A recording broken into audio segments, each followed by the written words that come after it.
آزاد جموں و کشمیر کے انتخابات ہوئے اور اس کے بعد ایک لیجسلیٹو سیٹ اپ بن چکا ہے. آزاد کشمیر کی کابینہ بھی تشکیل دی جا چکی ہے اور سب سے امپورٹنٹ بات یہ ہے کہ جن سے متعلق توقعات رکھی جا رہی تھیں ان سب میں سے کوئی اس بڑی پوزیشن پہ نہیں آیا جو کہ سب سے امپورٹنٹ پوزیشن تصور کی جاتی ہے، and that is prime ministership.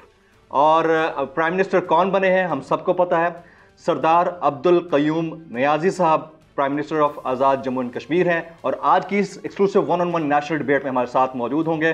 سر آپ نے وقت نکالا، آپ کا بہت بہت شکریہ. مہربانی. سب سے پہلے تو آپ کو بہت بہت مبارکباد سر، قرعہ فال آپ کے نام پہ نکلا ہے. آپ کتنا خوش ہیں اس ساری سچویشن کو دیکھ کر کے آپ کو پرائم منسٹرشپ ملی ہے؟ شکریہ. آج سے کوئی 15 سال پہلے میں کابینہ کا ممبر رہا ہوں اور 3 مرتبہ اسی ٹینیور میں مختلف پورٹ فولیوز میرے پاس رہے. تو اس وقت کوئی سچویشن حالت اور تھی. یہ جو اچانک ایک چیز نے جنم لیا، میرا نام آ گیا، تو جب میں وہ 2 جھنڈو والی گاڑی میں بیٹھا تو مجھے کوئی چیز میرے ذہن میں نہیں آ رہی تھی کہ یہ کیا ہو گیا، بلکہ میرے ذہن میں یہ تھا کہ اللہ تعالیٰ نے مجھ سے کوئی کام لینا ہے اور میرے کندھوں پر ذمہ داریاں آ گئی ہیں. تو اس طرح کی کوئی چیز میرے ذہن میں نہیں آ سکی، اور آنیسٹلی آپ کو بتا دوں. رائٹ. اچھا، یہ آپ کو پرائم منسٹرشپ کے عہدے تک پہنچانے میں آپ کے نام کے ساتھ نیازی لفظ کا کوئی کردار ہے یا عبد القیوم یعنی این سے سٹارٹ ہونے کا کوئی کردار ہے؟ دونوں نہیں ہیں. دونوں نہیں ہیں. بلکہ میں آپ کو فرینکلی یہ کہنا چاہتا ہوں کہ مجھے جو عمران خان کی طبیعت، اس کے ذہن کا پورا مکمل پتہ ہے. اگر یہ پتہ ہوتا انہیں کہ میں واقعہ ہی نیازی ہوں تو آپ نیازی نہیں ہیں؟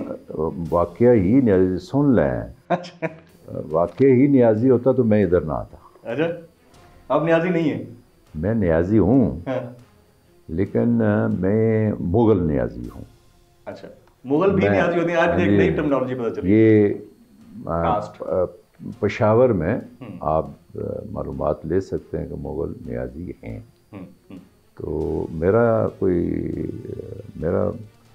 اس طرح کا تو تھا نہیں کہ میں نے یہ نیازی لکھنا شروع کیا کہ کل میں پرائم منسٹر بنتا.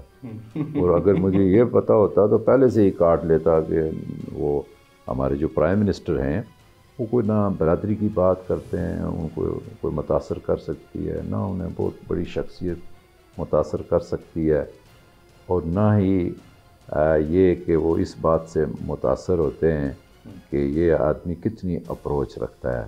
وہ متاثر تو میرے نزدیک جو ہمارا انٹرویو ہوا وہ ایک کمٹمنٹ اور دامن صاف بندے کو پسند کرتے. اچھا، اب آپ نے انٹرویو کی بات کی ہے. انٹرویوز تو ہوئے اور ہم سب اس کو بڑا کینلی واچ کر رہے تھے کہ پرائم منسٹر اب دیکھتے ہیں کہ کس کو ریکمینڈ کرتے ہیں پرائم منسٹرشپ کے لیے آزاد جموں اینڈ کشمیر کی.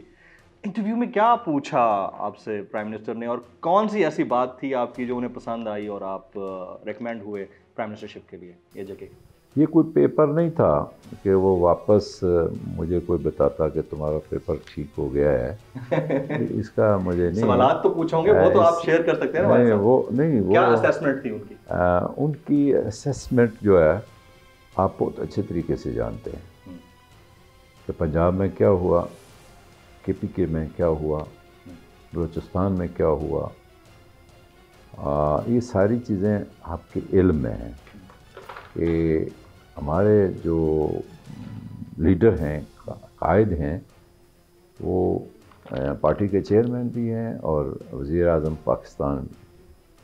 تو آپ تو جب سے ان کی حکومت بنی آپ کو ان کے مزاج کا بھی پتہ ہے اور ساری چیزوں کا. وہ میں شاید اس پروگرام میں اس طرح نہیں بیان کر سکتا، لیکن آپ کے علم میں ہے کہ خان صاحب کا معیار، کسی پرکھنے کا معیار کیا ہے، وہ کس چیز کو پسند کرتے ہیں کہ یہ بندہ اس جاب کے لیے جو ہے وہ مناسب ہے، کتنا فٹ ہے. اچھا، ایک تاثر تقویت پکڑ رہا ہے سوشل میڈیا کے اوپر بھی اور تجزیہ کاروں کے درمیان بھی کہ 3 امپورٹنٹ شخصیات تھیں، بیرسٹر سلطان صاحب، سردار تنویر الیاس صاحب اور سردار عبدالقیوم نیازی صاحب اب تین میں سے ایک پرائم منسٹر ہیں، جبکہ باقی لوگ یہ سمجھتے ہیں کہ جو دو بڑی شخصیات ہیں وہ in actual de facto prime minister ہیں. اس تاثر کے بارے میں آپ کیا کہیں؟ دیکھیں جی، یہ تو میرے خیال سے میں نے آپ سے سنا ہے. اچھا، اس میں کوئی صداقت نہیں ہے؟ اس میں کوئی، دیکھیں ہم یہ جو آزاد کشمیر کا خطہ ہے نا جی، باقی علاقوں کی نسبت فاروقی صاحب مختلف ہے. جی آئی نو. یہاں نیلم کا آدمی بمبر کے بندے کو اس کے باپ دادے کو جانتا ہے. تو ہمارے یہاں یہ قدریں ہیں آزاد کشمیر میں کہ ہم ایک دوسرے کا احترام کرتے ہیں اور ان چیزوں کو نہیں لیتے جن میں کسی کی دل آزاری ہو. اور ایسا نہیں ہے. تو اگر ہم کوئی صلاح مشورہ کر لیں تو اس کا مطلب یہ نہیں ہے. صلاح مشورے میں تو اللہ تعالیٰ نے، اللہ کے حبیب نے کہا برکت ہے. تو اس طرح کی پوزیشن میں جب آدمی چلا جائے تو میں کہتا ہوں کہ وہ زیادہ مناسب ہے اس کی نسبت کہ اکیلے فیصلہ کرتا پھرے اور ایک صورتحال مزید پیدا ہو. کوئی بیٹل یا کوئی ریس نہیں ہے تین بڑی شخصیات کے درمیان؟ نہیں، دیکھیں اس کا تو میں آپ کو یہ بات بتاؤں، میں سیاسی کارکن سے یہاں پہنچا ہوں، گراس روٹ لیول سے آیا ہوں. میں 2 مرتبہ ڈسٹرکٹ کونسلر بنا، 3 مرتبہ ایک ہی ٹینر میں مسلم کونسل کے ساتھ رہا، مسلم کانفرنس کے ساتھ یہ سارا کوئی سلسلہ ہے. تو اس میں جو ہے وہ اس طرح کی صورتحال نہیں ہے کہ جو عام لوگوں تک پہنچ جاتی ہے. ہمارے معاملات اللہ تعالیٰ کا فضل و کرم سے. سابق وزیر اعظم راجہ فاروق حیدر صاحب نے اور ان کی جماعت نے PMLN نے الیکشن کو متنازع قرار دیا اور انہوں نے تحریک چلانے کا اعلان بھی کیا ہے. آپ کو لگتا ہے کہ ان کی تحریک لیجٹمیٹ ہے، وہ چلا سکتے ہیں، یا یہ ہمیشہ کی طرح ڈھکوسلا ہے جو اپوزیشن کرتی ہے؟ نہیں جی، وہ سارے سیاستکار لوگ ہیں. تو اگر کچھ انتخابات ایسے ہوتے تو پیپلز پارٹی کیسے 11-12 سیٹیں لے لیتی؟ اور پھر یہ جو 4-5 یا 5-6 ہیں نون کی، یہ کیسے ملی ہیں؟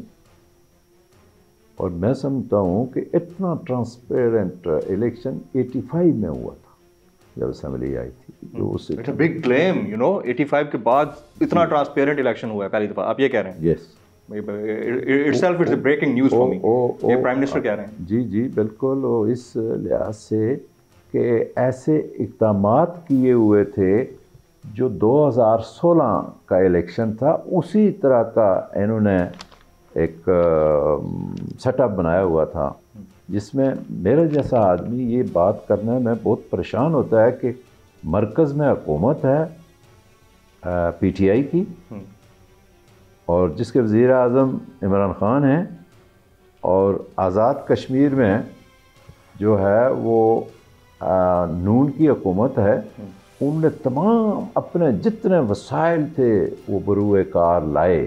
اور میں چونکہ ان دونوں سے گزر کے آیا ہوں، 16 کا بھی اور اس میں 21 کا بھی، تو میں نے یہ دیکھا کہ ہم پر اسی طرح کا ماحول تھا جو پہلے 16 میں تھا. لیکن یہ عمران خان کے خلوص نے ہمیں متاثر کیا ہے، اور متاثر کر کے نہیں بلکہ ہمیں کامیاب کیا.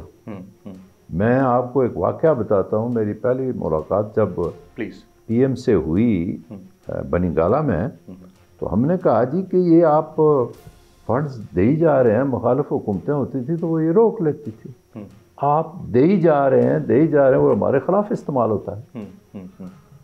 تو سنیں خان صاحب نے کہا، کیا کہا؟ آزاد کشمیر حکومت کے فنڈز نہیں بند کروں گا انشاءاللہ.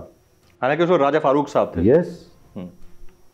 اور آگے ہماری تسلی کے لیے یہ پریشانی تھی نا، تو ایک لیڈر کا کام ہوتا ہے کہ وہ اپنے کارکنوں کو کس طریقے سے مطمئن کرتا ہے ان کی بات جو ان کی ہوتی ہے. تو انہوں نے کہا کہ ان کے فنڈ نہیں بند کرتا.